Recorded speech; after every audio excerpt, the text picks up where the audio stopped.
Okay, we're back and we're going to add some little berries and leaves to our banner. I've traced down just a little spray to each of to the top and bottom. If you can see that very closely, but it's 3 berries and 2 leaves, and I just used the same little pattern. I just reversed it, so one's right side up and this side I just flipped it over and did it upside down. So I want to just fill the berries in with just a soft, I think we'll use the raw sienna, which will give us kind of a golden color, and just do a wash of that. So I'm going to use this little angle brush, but if you want to fill them in with a round or a small flat, that would work just fine. Whatever you're comfortable with working in these little small areas. But we just want just a soft wash of raw sienna over the berries.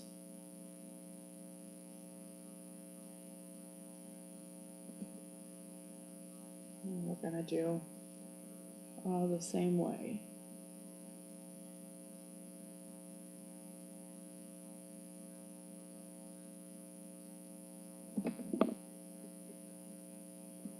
Just want this to be a soft little design that's not going to jump out at you, but dresses up the banner just a little bit. And then on the leaves, we're going to paint them in with a wash of that dirty blue-green color that we used on the lettering. And again, that was a little touch of phthalo blue.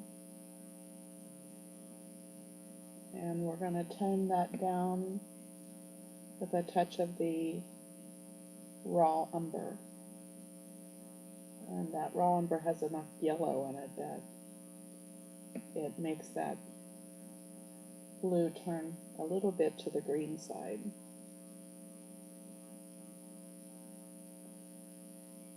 Less of the raw umber will make it stay more blue, and if you put a little more of the raw umber in, it goes a little bit greener. So you can decide what color you like the best, but I'm just going to go for this kind of dirty blue-green. And again, just fill in those little leaves with a wash. We don't want these very heavy, just a real transparent color.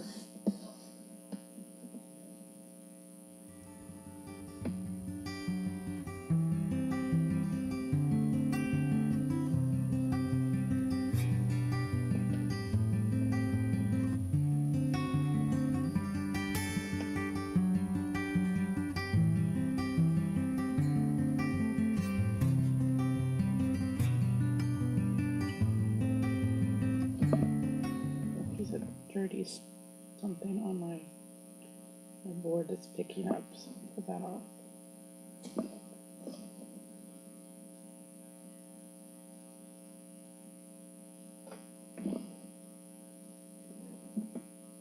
My angle brush is starting to split, and it probably needs cleaned out a little bit better than what I've done. Okay, so there we've got 2 little groupings of berries and leaves, and we're going to wash those berries with a little bit of the red, and that's the Naphthol Red Light. I'm just going to pick up just a little bit of it on the tip of my angle brush. Again, there's not that water in the brush, so this is a very transparent red with that little bit of water mixed in. And I'm going to come along and just float around one side of those berries. And I'm floating to the left side, Just gives a little blush of color.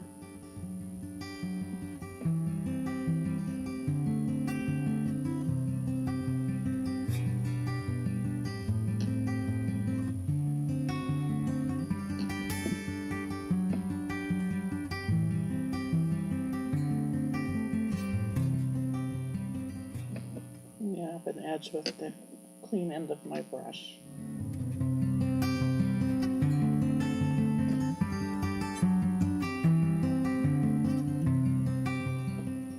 And if you want that to be stronger, just, you can always go back with a second layer. And maybe we'll do that on some of the berries, not all of them, just so there's some variation. Maybe we'll hit this one with a little more red.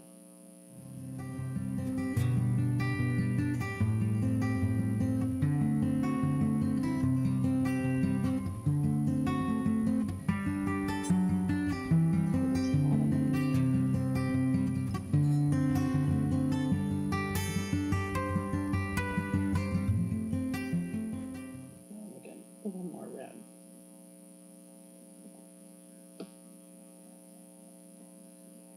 And you can dab a little bit in and then dab with the clean end of your brush just so you can soften that out.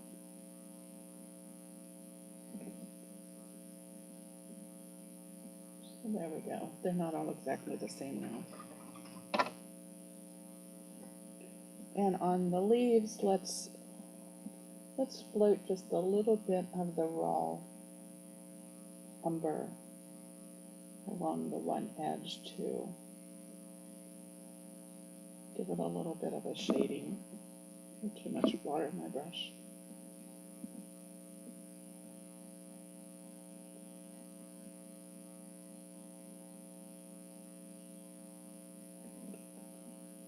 So I'm just gonna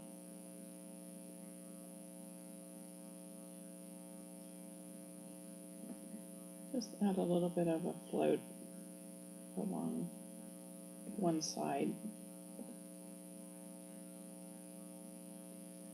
Just pretty transparent with all the water I have in it, so you can experiment with how much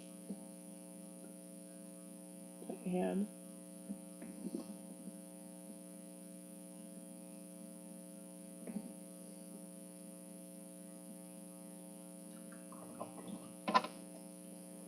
And we'll add a little highlight of white on each of the berries with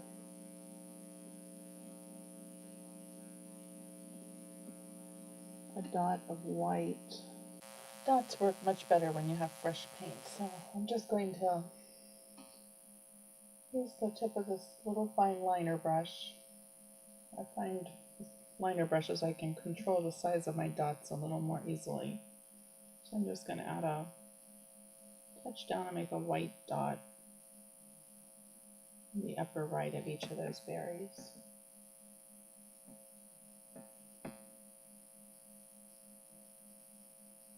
Just kind of a little fly speck size. Now if you want to get a little more of a shine mark, do a little fine crescent stroke of white on the lower left.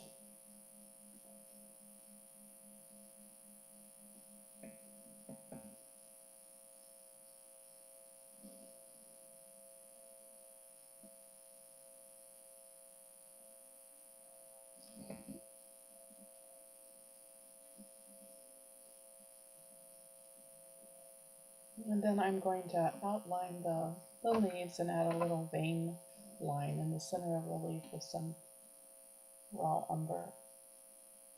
Just going to mix some with a little bit of water to make it sort of inky.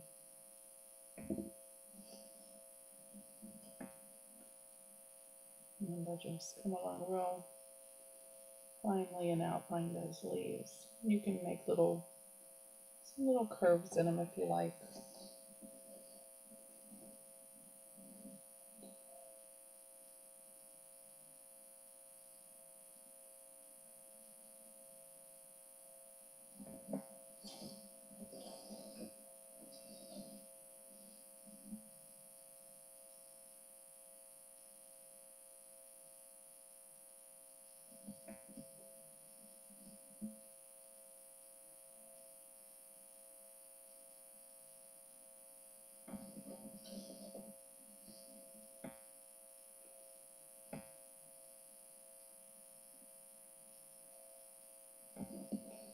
maybe some little stem lines between the leaves and the berries to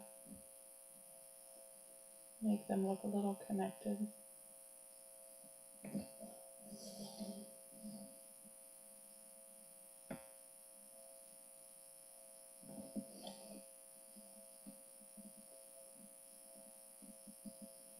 So now after looking at that, I think I am going to go back on the lettering and just do a little bit of a real fine stroke of the raw umber on the shaded side of the letters and see if that crisps them up just a little bit more. So it's along the side where we've done the raw sienna float opposite the white highlight. Just doing this real fine hairline of raw umber. I just can never leave well enough alone. I have to keep adding little noodly things.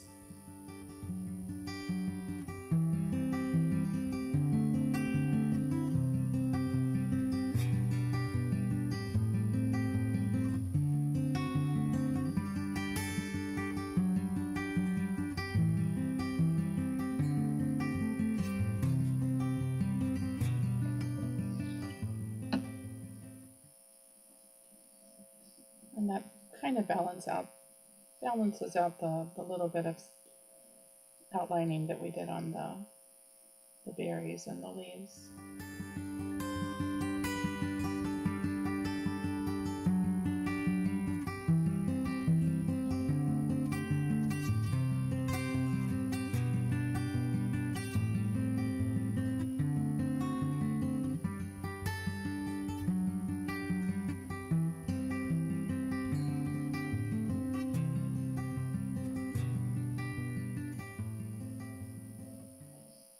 Sometimes my liner brush gets away from me.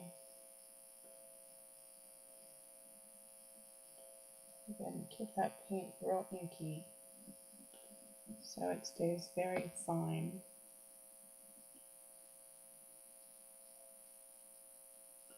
It's truly just a fine hairline.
I think as long as you keep it really fine, it's not going to overpower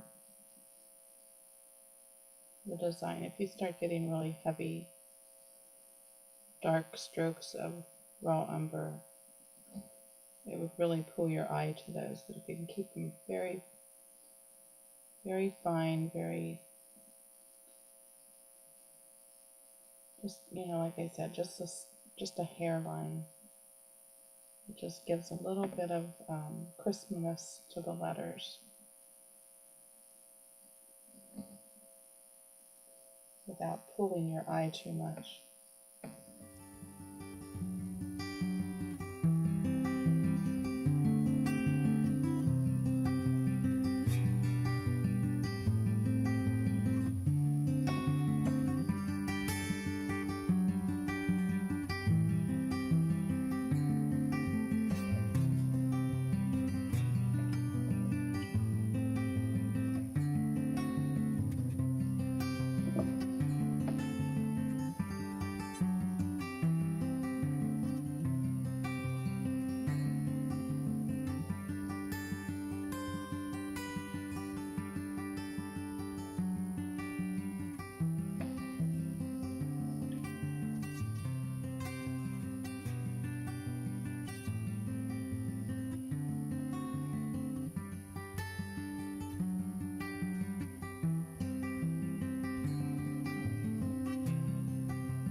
And I keep seeing little spots where I feel like I've missed. Like,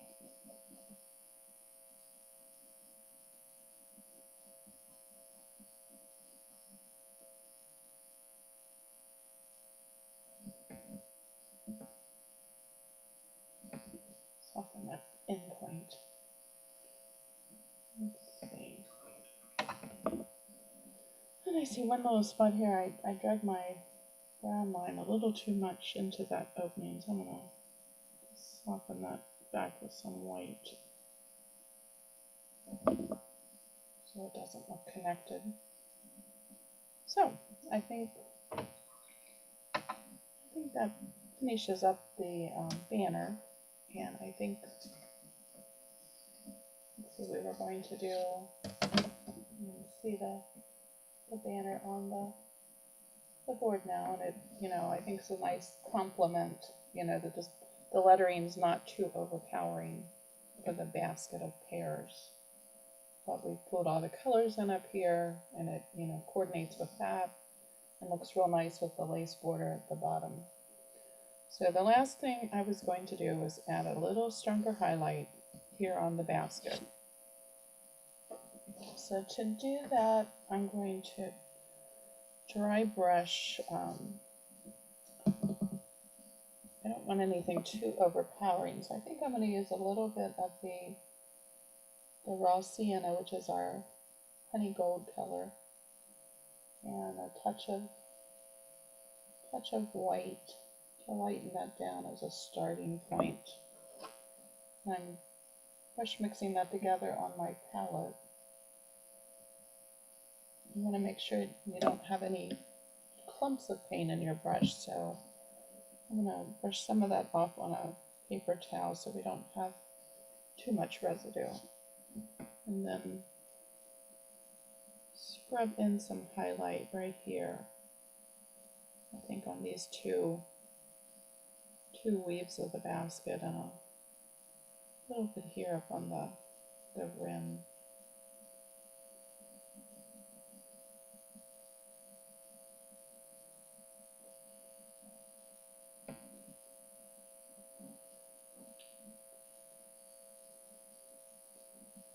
Soften a little bit down in there.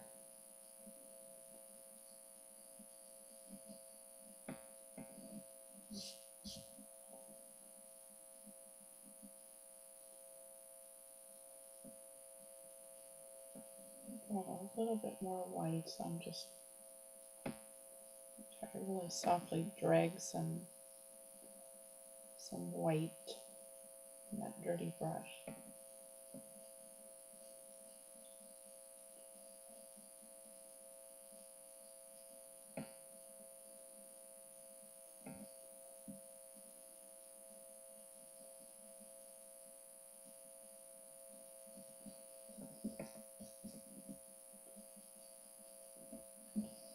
I think that's enough. I think I'm going to now go back with let it dry a second, and sometimes when you do a highlight over a dark color like this, it'll get a little bit chalky. So I think I'm gonna let that dry and wash a little bit of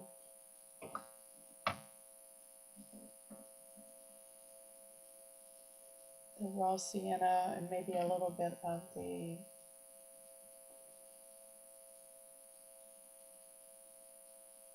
try raw sienna first.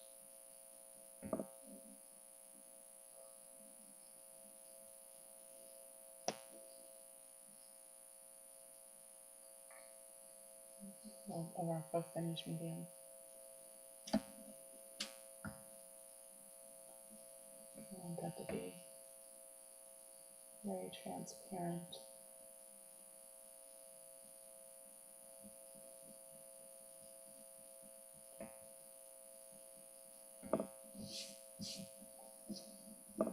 We want it to, the highlight to stay there, but we want a little bit of wash of color over it to tone that white down.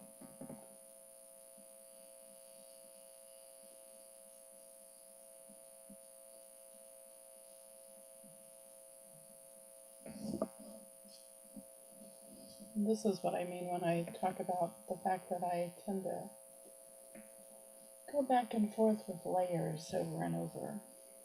You know, I'll do this and then I'll probably decide that I need to add some of this little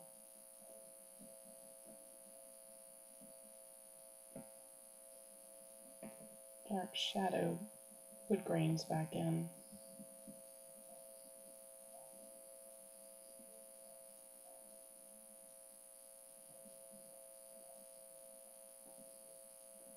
Again, I'm trying to stay off these leaves. I don't want to go over them.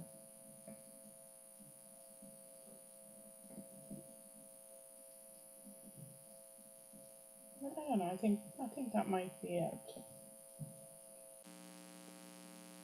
Maybe one more little addition of color, and that is with that dirty brush, and again a little more of a finishing medium. Try a little bit of yellow, a hint of yellow over this area.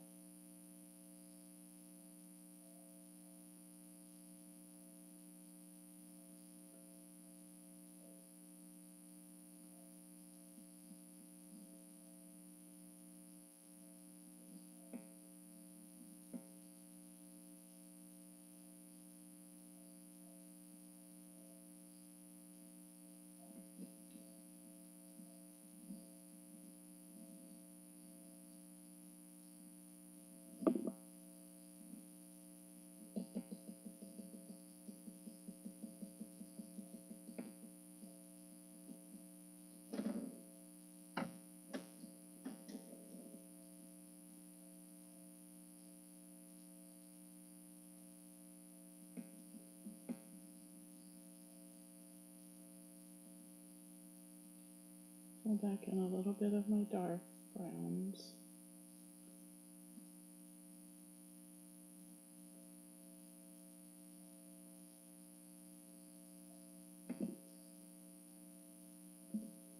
And this is just very lightly on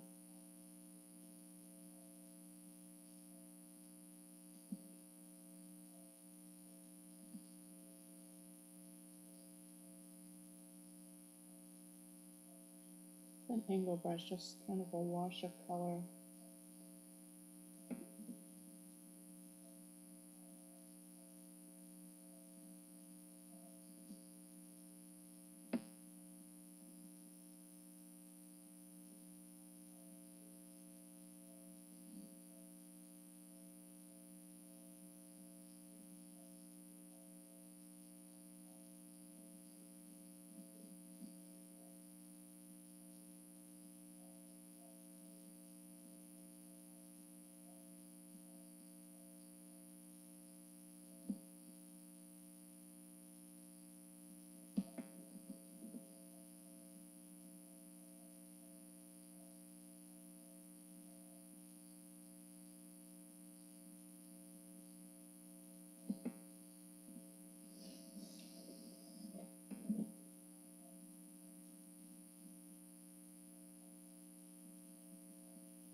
And that's just to pull back in some of that little wood grain that got washed out a little too much when I added some highlights back in there.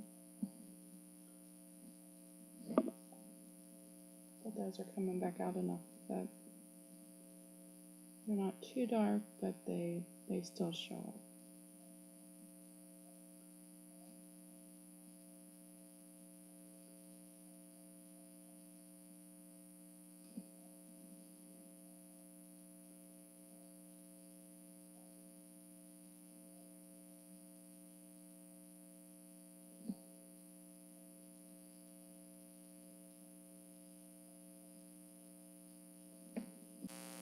Kind stepping back and looking at this again, and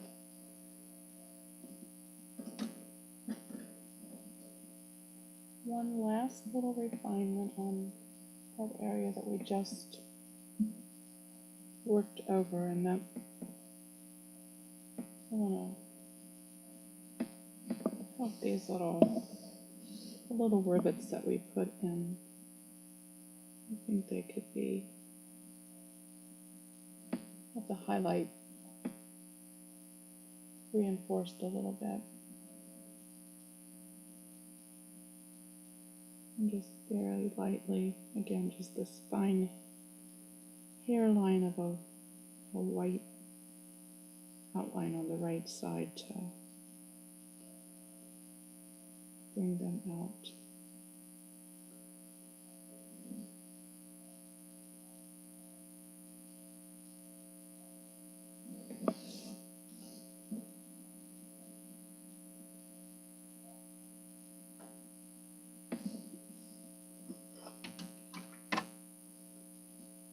And then on the opposite side, let's do a little darker outline. And I don't think the raw umber is quite dark enough, so I'm going to add a touch of phthalo blue to it. Gives it a more black appearance.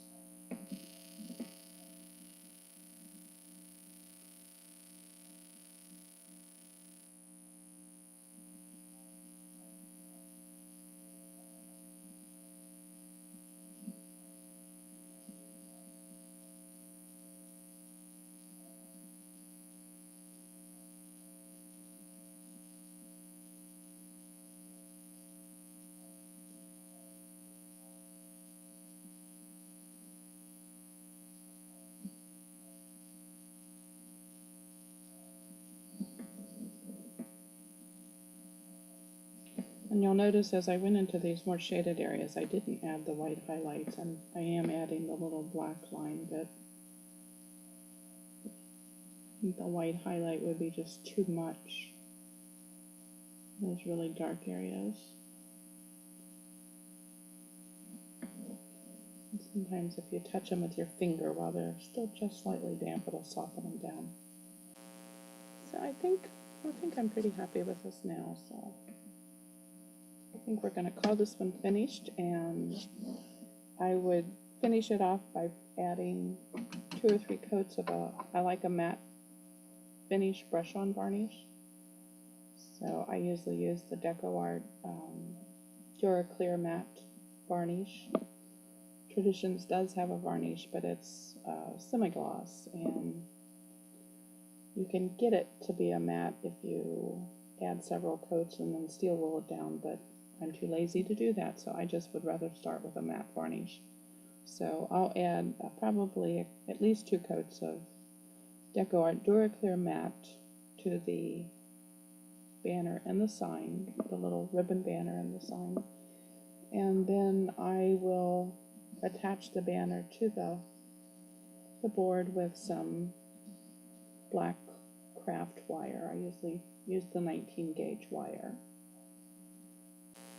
So I think we're finished, and I hope you enjoyed this class, and I have lots more that I plan to bring you, so we'll move on to the next one.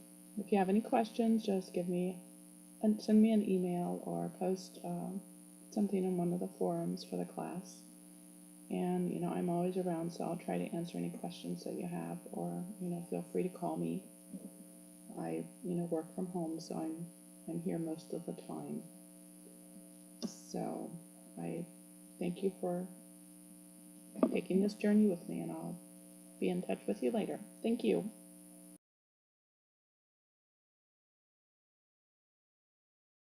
Okay, I want to show you how I attach the banner to the board. I mean, there's different ways you can do this with wire or ribbon, but what I found a real nice, neat way is I use a 19 gauge black wire, and I've cut 2 pieces that are like 10 or 12 inches long. And I will take one, and then I have 2 buttons, just any kind of little old buttons, and I'm folding the wire in half. I'm going to mash it.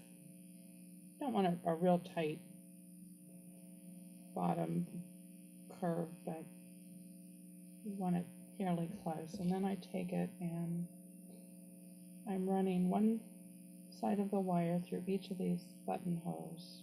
So my buttons have 2 buttonholes in them. And pull that through so the button is at the bottom and the wire's in between. And you're going to do that with both pieces of wire.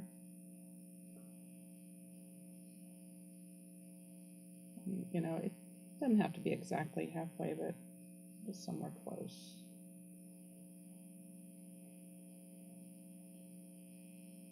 This part. Run one through each hole in the button. Pull the button down. Oh, well, that button broke. I can at least show you what I've done with one of them, and it's just a repeat on the second one. I guess that button was so old that it just was brittle. So I'm going to put this one on the right side of the banner. So I just stick both ends of the wire through the back of the banner from back to front and push it through till that button is flush with the back.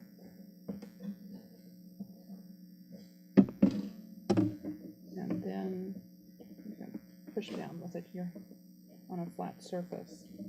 Then I'm going to run both of those wires through the hole in the right side of the banner. And so now you've got the button on the back that is securing your wire so it doesn't pull through, and both ends of the wire sticking out through the top. And I have this little tool called an easy wire curl tool. You can buy these different sources. The one source that I did have that had really nice quality ones, I haven't been able to get them anymore, but I know there are some lighter grade ones that you can get through some of the craft supply places. But they come in different barrel widths. This one's probably about maybe a 1/4 inch maybe, and you'll see it's got a little slot in the barrel, and what you do is you put the end of your wire in that slot and push it down, and it'll catch that wire, and you can start turning, and then just wind that wire around the barrel.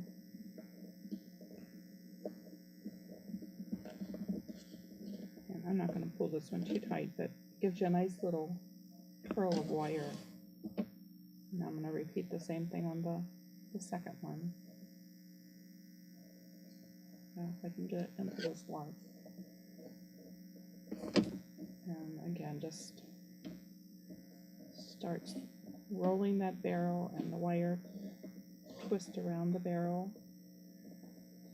And I kind of guide it to keep the coil close together. And when I get to the bottom, then you can tighten with a little tension, and that will tighten your pieces together and ensure that you have a nice snug fit. So if I get this one back through, I'll tighten this one down a little bit now that I've got it together. So then you can turn or push these wire coils different directions, and they just make a real nice little decorative finish to your wire. So I would repeat that same thing when I get another button with this left side, and that is the way I connect my little ribbon banners to the top of the sign. You can also do it with ribbon or jute string or whatever, but you know, I like the look of this black wire. So if you have, I'll try to get some more of these little wire curl tools for the store, but my source, she's moved, and I haven't been able to track her down. So you can also use probably like a small dowel stick or a pencil. It's just with the slot in the metal barrel, it just makes it really easy to turn the wire and not hurt your fingers.